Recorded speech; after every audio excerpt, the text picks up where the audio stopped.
उसकी मुट्ठी में मोक्ष। मोक्ष कहीं से लाना नहीं पड़ता, बाजार की चीज नहीं है, ना किसी से लेना पड़ता है उधार, वो तो अपने हाथ में होता है। आप अपने से खुद किसी से पूछने की जरूरत नहीं है कि मैं कितने गहरे पानी में हूं, मैं कितना ज्ञानी हूं। किसी से पूछना नहीं जाना आंसू भाई कि मुझे कुछ परिवर्तन हो रहा है। आचार्य श्री हमेशा एक बात कहते हैं कि मेरे पास मत आना कि मैं दीक्षा ले लूंगा, मुझे आशीर्वाद दे दो। हम भी सोचते थे पहले कि आचार्य श्री से कुछ बात करें, तो उनके प्रवचन ऐसे होते हैं कि सारे शंका का समाधान हो जाता है, पूछने की जरूरत नहीं। वो तो कहते हैं अपने मन से पूछो, यदि पूछना है। किसी के पास मत जाओ, जाओ तो दिगंबर सिर्फ गुरु के पास जाओ और किसी के पास मत जाओ कि मेरा क्या होगा, कल का क्या होगा, मेरा ऐसा हो रहा है। कल एक भाई आए, बहुत घबरा रहे थे, महाराज जी से मिलने आए थे। मैंने कहा भैया शांत हो जाओ, घबराओ नहीं। कि बहुत घबराहट होती महाराज जी, मैं माला फेरने बैठता हूँ तो माला मन क्या पता कहाँ कहाँ चाहता, जहाँ मैं जाता ही नहीं, कभी गया ही नहीं, वहाँ मन जाता है। तो अपनी मन की स्थिति कैसे बिगड़ती है, मन की स्थिति कैसे सुधरती है, ये सबको पता है कि हम क्या करेंगे तो क्या फल मिलेगा, हम क्या करेंगे तो ये फल मिलेगा, सब जानते हैं। लेकिन फिर भी वही काम करते हैं तो उन पर देखकर तरस आता है। तो वही बात आचार्य कुलवंत स्वामी यहाँ समझा रहे हैं कि शरीर स्वस्थ रखने की आवश्यक नहीं है। साधना भी करो तो साधना की सुरक्षा करते हुए साधना करो जिससे साध्य की सिद्धि हो जाए। साधना भी करो तो साधना करो तो साध्य की सिद्धि होना चाहिए। हम आंसू भाई ऐसे काम करें जिनसे हमारी प्रशंसा हो, हम ऐसे कोई काम ना करें जिससे हमारी समाज के लोग तू तू करें। तो यही तो साधना है, और कोई साधना थोड़ी अलग से। हमें अपना मन ऐसी जगह लगाना है, कोई से हमें ऐसी जगह बैठना है कोई ना कहे कि उठ, हमें ऐसी वाणी बोलना है कोई कहे चुप। यही तो साधना है। हमें और कुछ नहीं सीखना, इतना ही सीखना है। और आचार्य श्री तो एक और बात बताते हैं, यदि तुम जानते भी हो कुछ और तुम्हारी कोई नहीं मानता तो तुम चुप रहो, किसी से मत करो, मुफ्त में सलाह मत दो। यदि तुमने दी और उसने नहीं मानी तो तुम्हारी बदनामी। इसलिए मुफ्त की सलाह नहीं देना।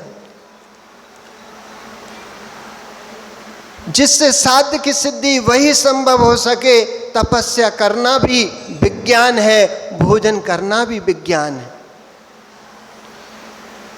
भोजन कराना भी विज्ञान है। दाता के 7 गुण जो महाराज जी ने पहले सबको बता दिए पाठशाला में, शाम की क्लास में 7 गुण दाता के, एक गुण उसमें है विवेक।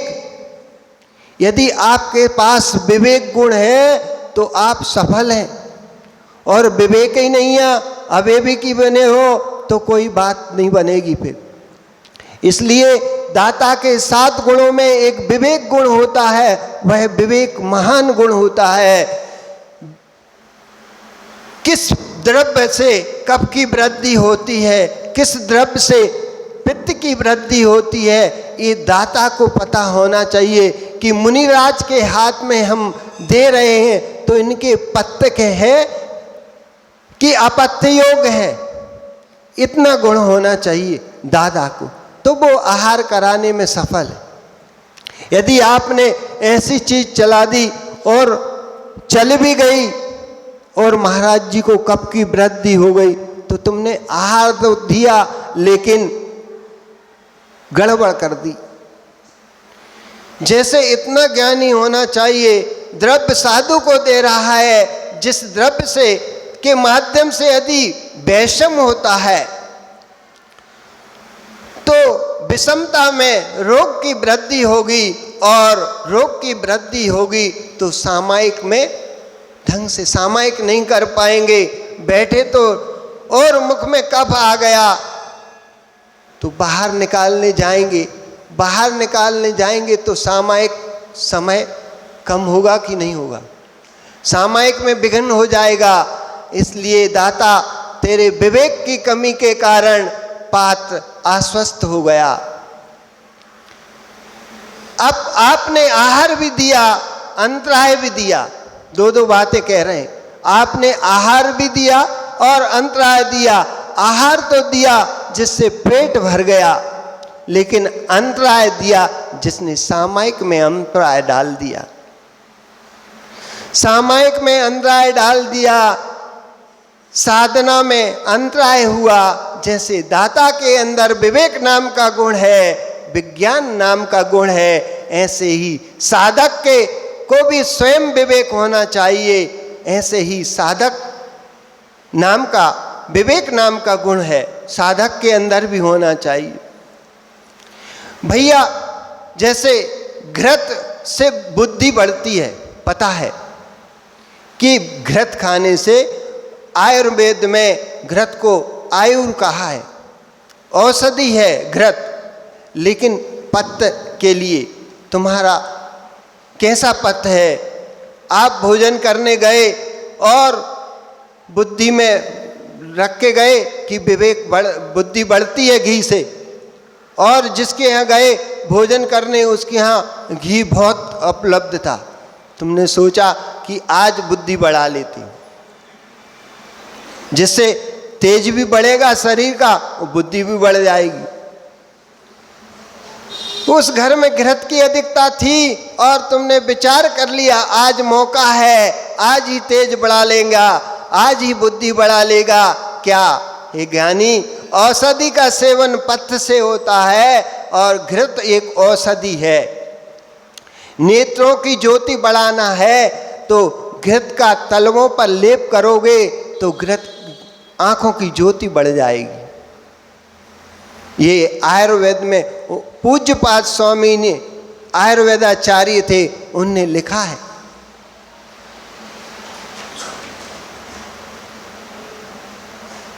यदि किसी की ज्योति मंद पड़ रही है तो पैरों के तलवों में घृत का मालिश करने से नेत्रों की ज्योति बढ़ती है, और जीर्ण जोड़, पुराना ज्वर, मरजुरी होती है, उसके लिए भी घी काम में आप होता है, सहायक होता है।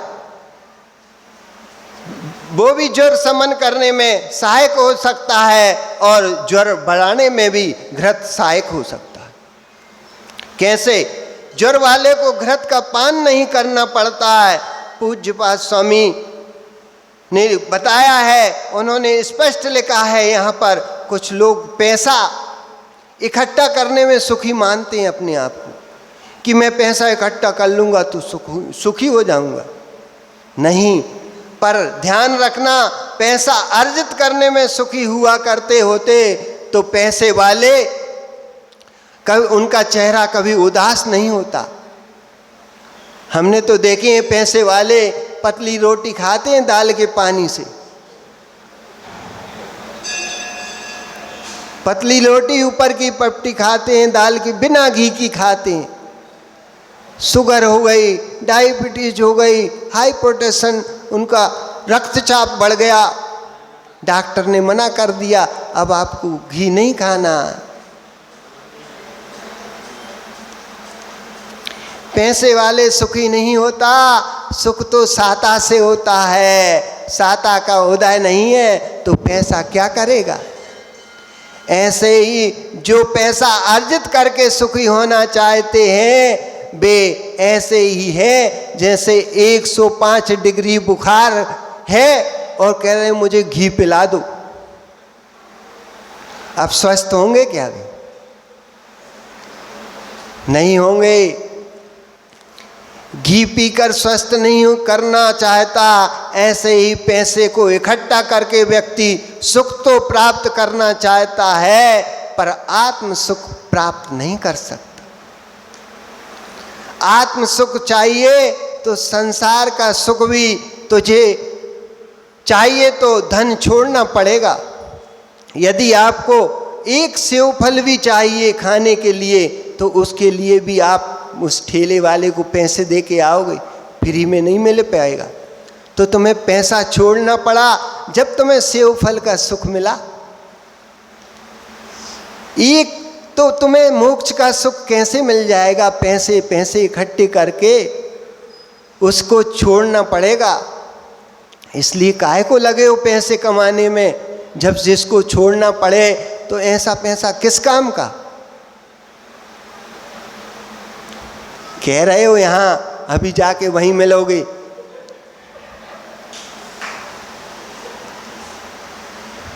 क्या देकर आएगा? पैसा छोड़े बिना संसार का सुख नहीं मिलता तो मोक्ष का सुख कहां से मिल सकता है?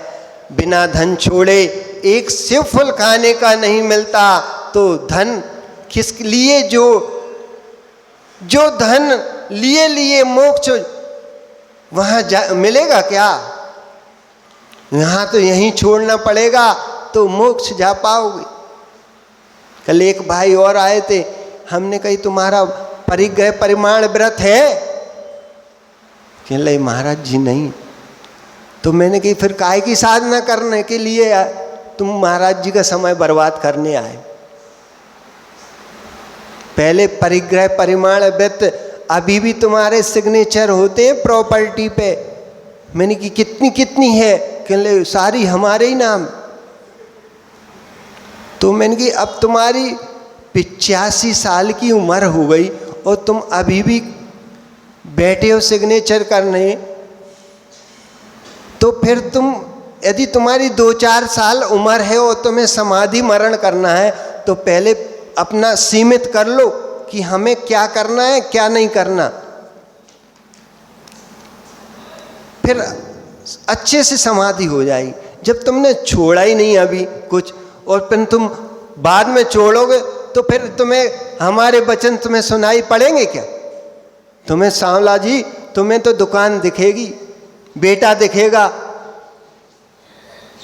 इसलिए एक बुंदेलखंड में अच्छी कहावत है कि पूत कपूत तो कादन संचे और पूत सपूत तो कादन संचे है। कहावत तुम्हारे यहाँ की तो जानते हो, तुम मानते हो कि नहीं मानते? तो फिर तुम्हारे यहाँ की कहां से है भैया? यदि पूत सपूत है तो कमा लेगा, तुम्हें अपने खून पे विश्वास नहीं है तो फिर काहे को? बेटा तुम्हारा है, वो तुमसे अच्छा ज्यादा पैसे कमा लेगा और कम समय में कमा लेगा। और यदि तुम्हारा कपूत है तो कितना ही कमा के जाना, वो कलारी पे और वेश्यालय में पूरा कर देगा। तो उसके पीछे कमा रहे हो कि अपने पीछे कमा रहे? अपने लिए क्या करना है? यदि आपके यहाँ की कविता कहावत है तो उसे चरितार्थ करना है तो तुम्हारी है, हमारी तो है ही। हमारे पिताजी से पूर्व में लोग बाग कहते थे, मार साहब ये खेत ले लो, ये खेती करो। एक बार उनने उसके कहने से कर भी ली खेती। कह ले भैया हमारे भाग में नहीं है, हमारे पिताजी की बहुत है, लेकिन कह ले मार साहब जी एक बार तो भाग आजमा लो। उसके कहने से उसी का खेत गिरवी रखा और उसी को बटियादार बना दिया कि भैया हमें नहीं करना, हमें पूरा विश्वास है हमारे कि हमें जो मिल रहा है वही मिल पाएगा, इससे ज़्यादा नहीं मिलेगा। यदि तू कह रहा है तो ले, तेरा ही खेत, तू ही बीज बो और जो फसल आए सो आधी आधी कर लें। और उसी साल अच्छे ओरे गिरे, खूब पूरी फसल चौपट हो गई। कहले हमने तो उससे कहा था कि हमारे भाग में नहीं है। और वो उनके साथ घूमने गया उनकी खेती देखने, तो वो भी नाज बेचने वाला था, पुराना गल्ला गेहूं, सरदार सिंह, तो उससे वो बच गया। कहले मार साहब आपके साथ नहीं जाता तो मेरी तो मंडी हो जाती, फिर हम क्या खाते, हम क्या खाते, ओले गिर गए थे, फिर तो खरीद के ही खाना पड़ता।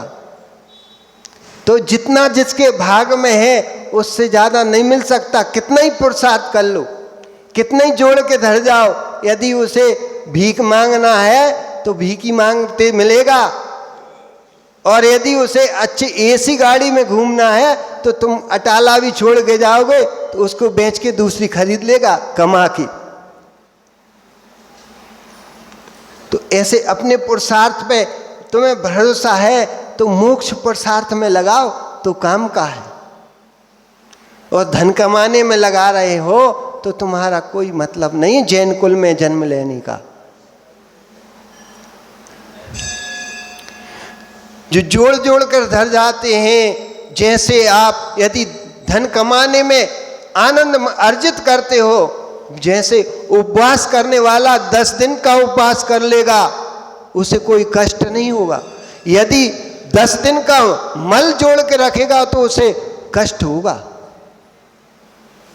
यदि 10 उपवास कर लो तो में कोई दिक्कत नहीं होगी। और ये जो आज खाया सुबह नहीं गए छोड़ने तो पेट में दर्द होना शुरू हो जाएगा। ऐसे ही धन की ये गति है कि तुम जोड़ के धर के रख लोगे, वो बाद में कष्ट देगा। और अभी से तुम सीमित हो जाओगे तो ऐसी समाधि होगी कि कोई नमोकार मंत्र भी नहीं सुनाए तो अंदर से अपने आप पंच परमेष्टि का स्मरण जागृत हो जाएगा कि हमारे पास है ही नहीं है, हम तो पहले ही छोड़ चुके। तो उनकी बात में समझ में आई हो चाहे नहीं आई हो, महाराज जी से मिले और वो इसीलिए आए थे कि हमारा परिग्रह परिमाण व्रत आज से चालू। सबके लिए यही बात, यदि तुम्हें सल्लेख न करना, भले इस जमाने अंतिम समय में हो, लेकिन इतना सोच के रखना कि मेरा सीमित इतना ही है, इसके बाहर सब मेरा नहीं है। मेरा परिग्रह सिर्फ शरीर मात्र है, इसके बाहर दूसरे की शरीर मेरा नहीं है। तो बाद में तुम्हें ये नहीं लगेगा कि बेटा नहीं आया, बहू नहीं आई, हमें उससे मिलना था, हमें उससे बात करनी थी, कुछ नहीं 2 बात कर लेते शांति मिल जाती। ऐसे विचार आते हैं। हमने अपने बुजुर्गों को देखा है, उनको हमने संबोधन किया है बब्बा को। एक हमारे 3 नंबर के बब्बा थे, 80-90 साल की उम्र हो गई, अंतिम समय चल रहा। हमने कहा कक्कू कछु त्याग है? कहले हमारा पूरा त्याग है। हमने कही कि यदि 1 घंटा चाय पी के तुम्हारा निकल गया, 1 घंटा बाद पानी पीना है तो तुम त्याग कर दिया करो। सुकले हो। और थोड़ी देर बहू चाय लेने में देर हो गई तो बड़बड़ाने लगी। हमने की काहे अबे का कह रहे थे?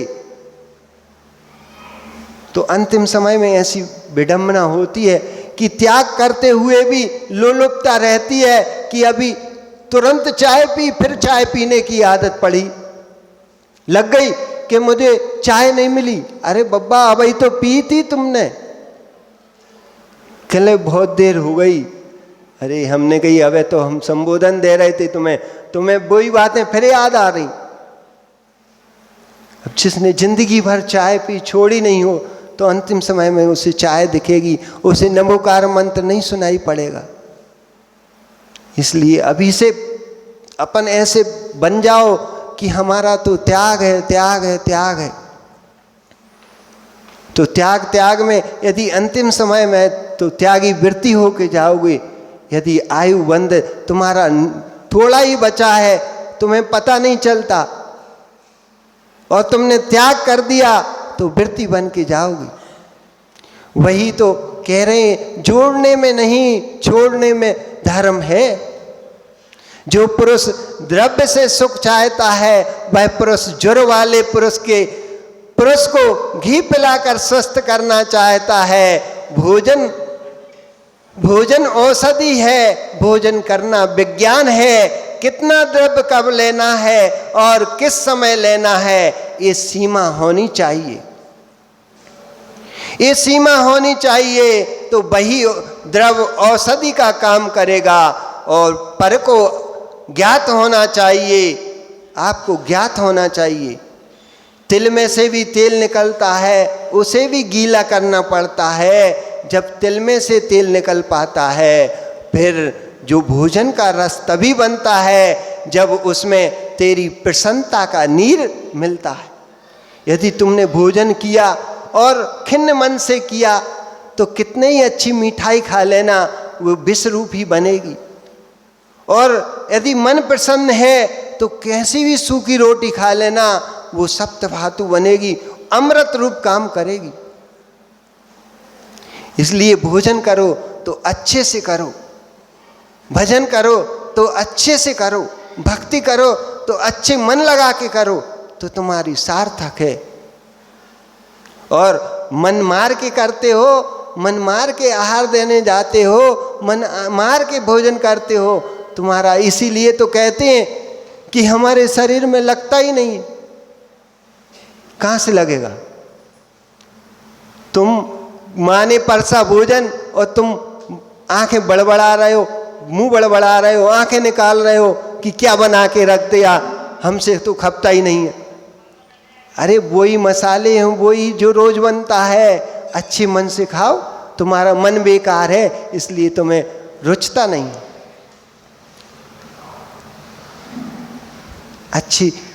अच्छे से भोजन करो, अच्छे मन प्रसन्न हो तो भजन करो।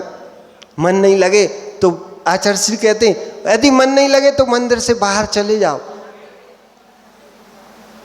जब मन लगे तो माला फेरो।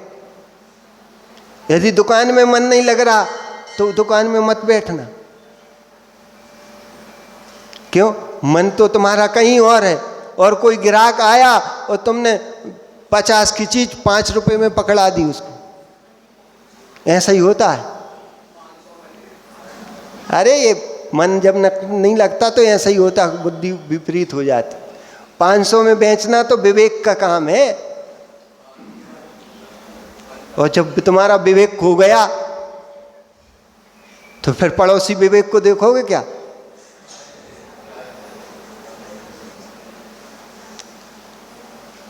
तो आचार्य श्री पंडित कौन है? पंडित वही है जो अपनी सद्बुद्धि को संभाल के रखे, सत्पात्रों को दान में लगा के रखे, अपना द्रव्य का सही उपयोग करे, अपनी बुद्धि का सही उपयोग करे, वही पंडित है। और नहीं तो तुम जानो कौन।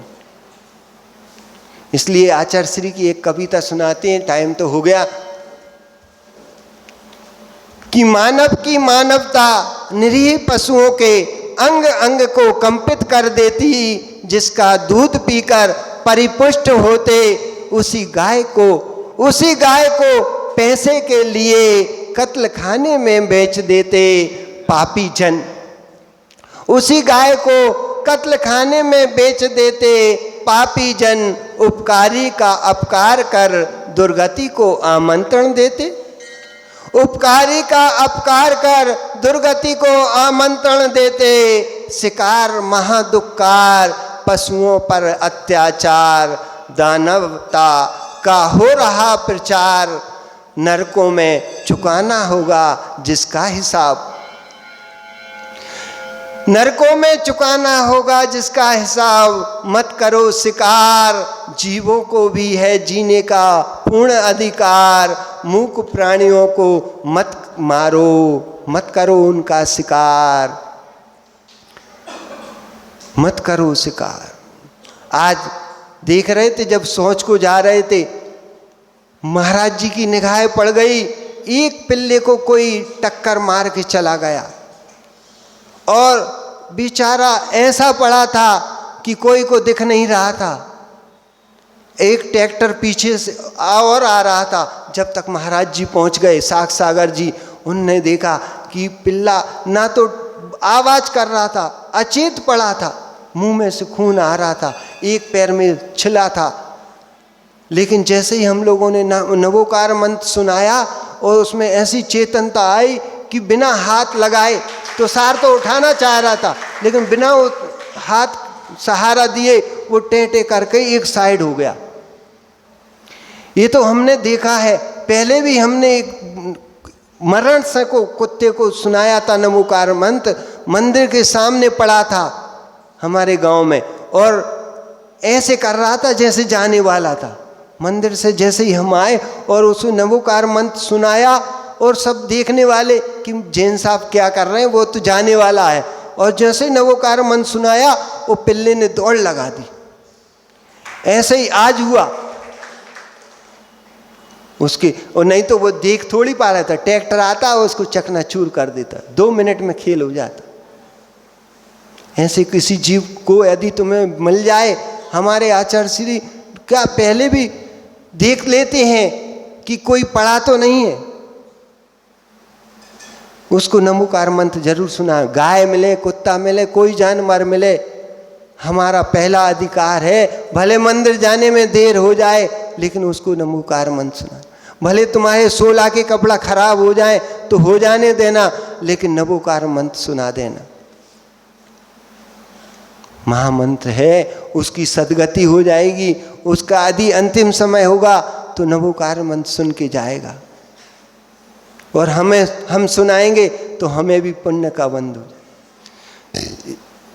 बोलो परम पूज्य आचार्य भगवान विशुद्ध सागर मुनि महाराज। हो।